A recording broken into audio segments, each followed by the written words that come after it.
দোয়ার তাৎপর্য কি? দোয়া করলে আমাদের লাভ কি? قال رسول الله صلى الله عليه وسلم الدعاء مخ العبادة। নবীজি বললেন দোয়া হলো ইবাদতের মগজ, দোয়া ইবাদতের মগজ।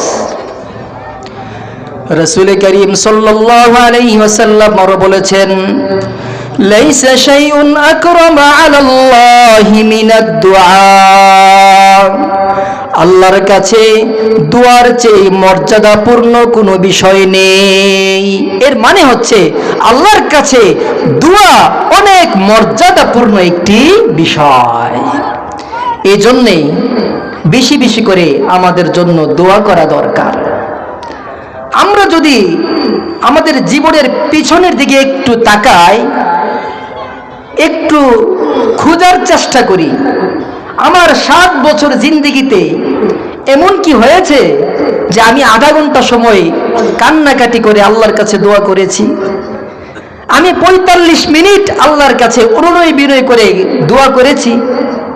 এরকম রেকর্ড আমার জীবনের পৃষ্ঠাগুলোতে আছে কিনা আমাকে খুঁজে দেখা দরকার।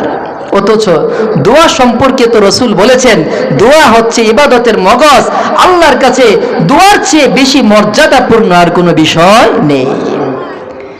যেই জিনিসটি ইবাদতের মগজ, যেটি আল্লাহর কাছে অনেক মর্যাদাপূর্ণ, এই আমলটা আমার জিন্দেগিতে কি পরিমাণ আছে সেটি আমাকে খুঁজে দেখা দরকার। এজন্য বেশি বেশি করে দোয়া করার চেষ্টা করব তো ইনশাআল্লাহ। নবীজি সাল্লাল্লাহু আলাইহি ওয়াসাল্লাম বলেছেন মান ফুতিহা লাহু বাবুদ দুআই ফুতিহাত লাহু আবওয়াবুর রাহমা।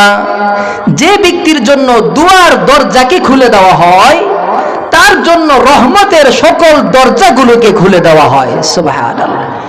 এর মানে হচ্ছে যে যত বেশি দোয়া করতে পারবে আল্লাহর রহমত তার উপর তত বেশি বর্ষিত হবে। এজন্য প্রতিযোগিতা করা চাই যে কে কার চেয়ে বেশি দোয়া করতে পারে।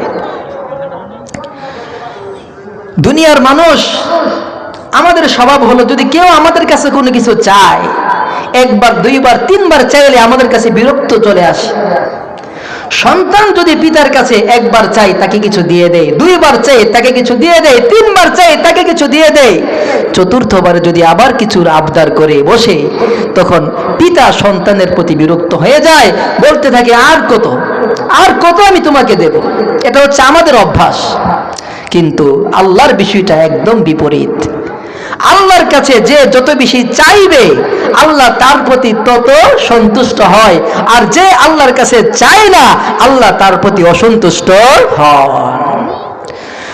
নবীজি সাল্লাল্লাহু আলাইহি ওয়াসাল্লাম বলেছেন মান লাম ইয়াসআলিল্লাহ ইয়াগদাব আলাইহি।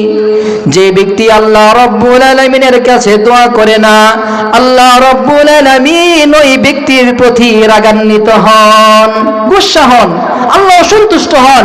যে বান্দাটা কেন আমার কাছে চাচ্ছে না, কেন সে আমার কাছে দোয়া করে না, আল্লাহ তাআলা তার প্রতি অসন্তুষ্ট হন।